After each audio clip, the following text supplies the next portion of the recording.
இனிய வணக்கங்களுடன் உங்கள் ஸ்கைடெக். நாம் இன்றைக்கி 26 ஹேமர் ட்ரில் அதில் இருக்கிற கம்ப்ளைண்ட்டை பற்றி பார்த்துருவோம். இந்த மிஷினை நம்ம இப்போது ஆன் பண்ணி பார்ப்போம். பாருங்கள்.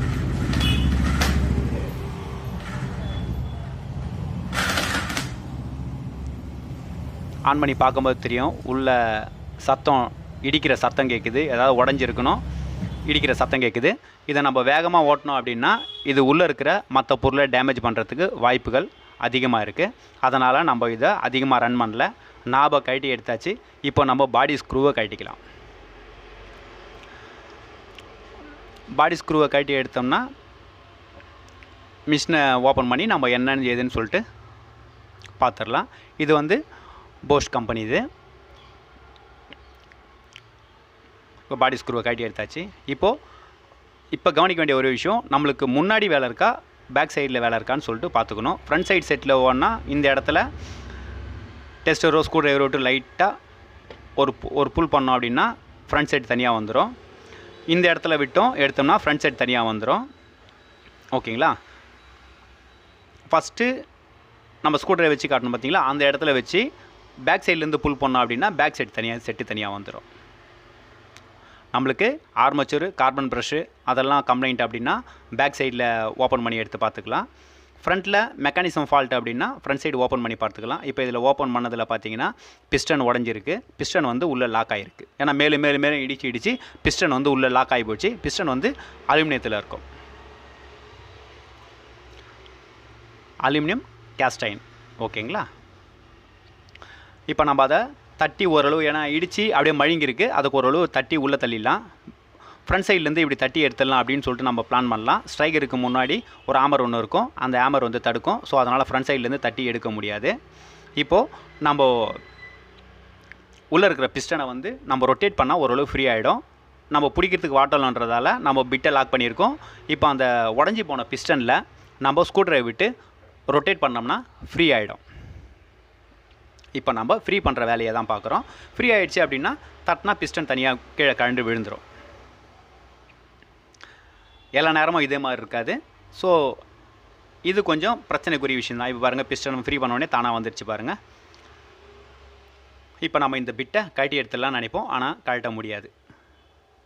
இப்போ நம்ம இது கழட்டுறதும் நமக்கு வேலை இல்லை. ஓகேங்களா? இது நம்ம மிஷின் அசம்பிள் பண்ணும்போது கழட்டி எடுத்துக்கலாம். ஏன்னா மவுத் செட்டு வந்து மொத்தமாக உள்ளே இறங்கியிருக்கிறதால இதை கழட்டி எடுக்க முடியாது. இப்போ பிஸ்டன் உள்ள ஸ்ட்ரைகர் இருக்கும். ஸ்ட்ரைகரை இப்போ நம்ம உருவி எடுக்கணும். சாதாரணமாக பார்த்தீங்கன்னா ஸ்ட்ரைகரை ஒரு 4 தட்டினா வந்துடும். இப்போ நம்ம புது பிஸ்டன் எடுத்துட்டோம். இங்கே பார்த்துக்கோங்க, பிஸ்டன் வந்து 26 வரும். இது நம்ம 26 பிஸ்டன். 20 இதை விட கொஞ்சம் டயா கொஞ்சம் சின்னதாக இருக்கும். சாதாரணமாக இப்படி தட்டி எடுத்தோம் அப்படின்னா உள்ளே இருக்கிற ஸ்ட்ரைகர் வந்து வெளியே வரணும். இது வந்து இடித்து மழுங்கி போயிருக்கிறதால இதில் இருந்து ஸ்ட்ரைகர் வெளியே வரல. இப்போ கொஞ்சம் முன்னாடி எடுத்துகிட்டு நம்ம ஸ்ட்ரைகரை கட்டின் பேரில் உருவி எடுத்துடலாம். உருவி எடுக்கும்போது எவ்வளோ டைட்டாக இருக்குதுன்னு சொல்லிட்டு உங்களுக்கு தெரியும்.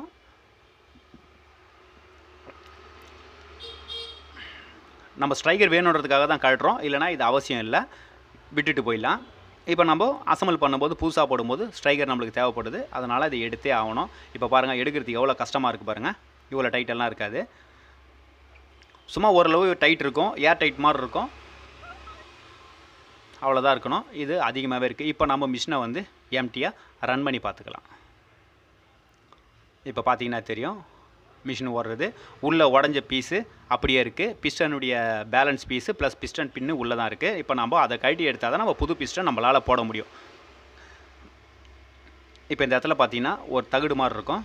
ஓகே, ஒரு லாக் ஒன்று இருக்கும். அதை லைட்டாக பின்னாடி தட்டினோம் அப்படின்னா இந்த பாருங்கள், இந்த இடத்துல இந்த லாக்கை உருவி எடுத்துடலாம். ஒரு ஸ்க்ரூ டிரைவர் ஒன்று போட்டு லைட்டாக எடுத்தோம் அப்படின்னா அந்த கியர் செட்டு ஓப்பன் ஆகிடும்.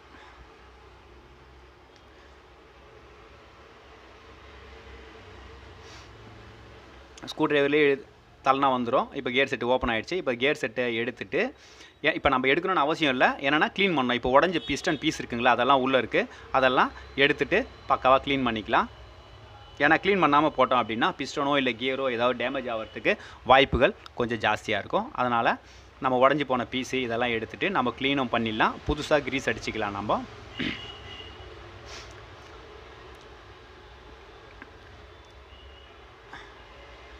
நம்ம க்ளீன் பண்ணிவிட்டு மிஷினை ஓட்டியும் செக் பண்ணிக்கணும். ஏன்னா சப்போஸ் வந்து கியர் சரியாக உட்காராமல் இருக்கலாம், கியர் தெரிஞ்சிருக்கலாம், ஆர்மேச்சர் கியர் தெரிஞ்சிருக்கலாம். அதனால் வந்து மிஷினை வந்து ஓட்டி பார்க்கலாம். ஓட்டி பார்க்கறது கொஞ்சம் ஸ்லோவாக ஓட்டி பாருங்கள்.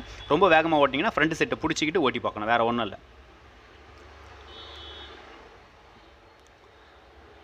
இப்போ நம்ம பிஸ்டன் பின்னெல்லாம் தொடச்சி வச்சாச்சு. கியர் செட்லேயும் இருக்கிற அந்த வேஸ்ட்டு க்ரீஸு, ஏன்னா இப்போ அலுமினியம்ன்றதால அது உடச்சி உடஞ்சி அந்த பீஸ் எல்லாம் துகள்கள்லாம் ரொம்ப ஜாஸ்தியாக இருக்கும், அதெல்லாம் எடுக்கணும். இப்போ நம்ம வந்து பார்த்திங்கன்னா அந்த ஸ்ப்ரிங்கை போட்டுக்கலாம். இந்த ஸ்ப்ரிங்கை கரெக்டாக உள்ள ஒரு நீடில் மாதிரி இருக்கும், அதில் வச்சு லாக் பண்ணிவிட்டு புஷ் பண்ணி அந்த பேரிங்கை வந்து லெவலாக கரெக்டாக போட்டுட்டு லாக் பண்ணோம்னா லாக் ஆகிடும். ஓரளவு நார்மலாக க்ரீஸ் போட்டால் போதும், ரொம்ப அளவுக்கு அதிகமாக போடணும்னு அவசியம் இல்லை.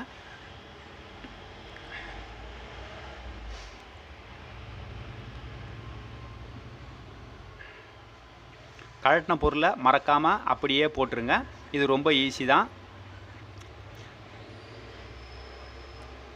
ஓகே, இப்போ பார்த்தீங்கன்னா இந்த ஸ்ப்ரிங்கு வந்து உள்ளே வந்து ஒரு நீடில் மாதிரி இருக்கும். அந்த நீடிலில் கரெக்டாக லாக் பண்ணிவிட்டு லைட்டாக கிராஸ் பண்ணி அப்படியே உள்ளே தள்ளி பிஸ்டனை லாக் பண்ணோம்னா முடிஞ்சிச்சு. பிஸ்டன் பின்னு போட்டுட்டு அப்படியே லாக் பண்ணோம்னா லாக் ஆகிடும். இதுக்கப்புறம் தான் கொஞ்சம் லைட்டாக இருக்கும். இப்போ இதை நம்ம கரெக்டாக அந்த பேரிங் வந்து கரெக்டாக சீட் பண்ணிவிட்டு அந்த லாக்கை தள்ளணும். இது கொஞ்சம் டஃப்பாக தான் இருக்கும், ரொம்ப கஷ்டமாலாம் இருக்காது, கொஞ்சம் லைட்டாக டஃப் தான்.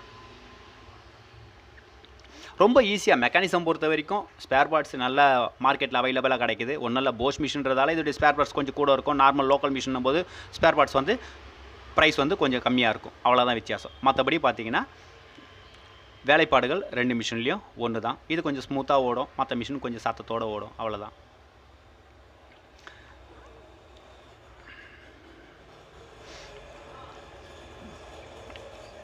இப்போ அந்த லாக்கை தட்டிக்கலாம். லாக்கை தட்டின உடனே கரெக்டாக நின்றுவான். அதுக்கப்புறம் நம்ம ஸ்க்ரூ ட்ரைவர் போட்டு மேலே வந்து இப்போ பாருங்கள் இந்த இடத்துல கொஞ்சம் மேலே தூக்கி விடணும். மேலே ஒரு லாக் ஒன்று இருக்கும், அதில் தூக்கி தள்ளி விட்டோம்னா அந்த பிளேட்டுடைய ஸ்ப்ரிங்கு டென்ஷனில் அப்படியே பிடிச்சிக்கும்.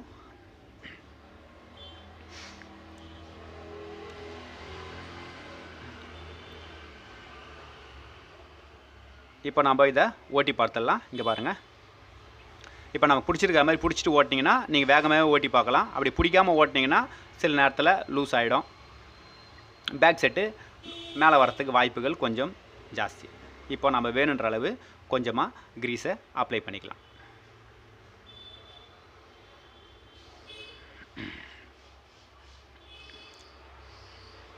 இதில் பார்த்தீங்கன்னா கிட்டத்தட்ட வேலை முடிஞ்சிடுச்சு. இப்போ மறக்காமல் ஸ்ட்ரைகரை உள்ளே போட்டுருணும். ஸ்ட்ரைகர் போடும்போது உள்ளே கொஞ்சம் லைட்டாக ஆக்ஷன் இருக்கிற மாதிரி இருக்கணும். சப்போஸ் அப்படி இல்லை, ஆக்ஷன் இல்லை அப்படின்னா ஆமரிங் கம்மியாக இருக்கும். நாம் வந்து அதுக்கு ஓரிங்கை மாற்றியே ஆகணும். இது ஆக்ஷன் நல்லா இருக்குது, அதனால் வந்து ஓரிங் நம்ம மாற்றலை. இப்போது இந்த ஃப்ரண்ட்டு செட்டை நம்ம எடுத்து சொருவிடலாம். ஃப்ரண்ட்டு செட்டை லாக் பண்ணிட்டோம் அப்படின்னா இப்போ பாருங்கள், இது மாதிரி ஓட்டி பார்க்காதீங்க, ஓட்டி பார்க்குறோன்னு அவசியம் இல்லை. ஏன்னா நம்ம மிஷினை ஆல்ரெடி ஓட்டி பார்த்துட்டோம். இப்போ பிட்டை கழட்டி எடுத்துடலாம், ஏன்னா பிட்டு இப்போ தான் கழட்டி எடுக்க முடியும். இப்போ நம்ம ஸ்க்ரூவை ஏற்றிடலாம்.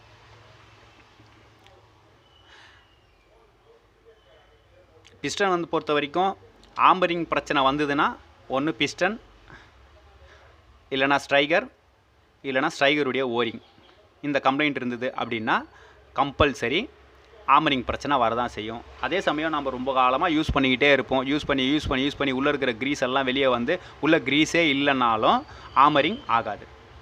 இப்போ பாருங்கள், ஓட்டி பார்க்குறோம். ஓகே, நல்லா அருமையாக தான் ஓடுது. இப்போ நம்ம இந்த நாபை வந்து லாக் பண்ணிக்கலாம். நாபை பார்த்திங்கன்னா இந்த பொசிஷனில் மட்டும்தான் லாக் பண்ண முடியும். இந்த பொசிஷனில் போட்டு ஒரு திருப்பினோம்னா ஆட்டோமேட்டிக்காக லாக் ஆகிக்கும். அந்த ரெட்டை ரைட்டாக புஷ் பண்ணிட்டு அவ்வளோதான், லாக் ஆகிடுச்சு. இப்போ நாம் இங்கே பாருங்கள்,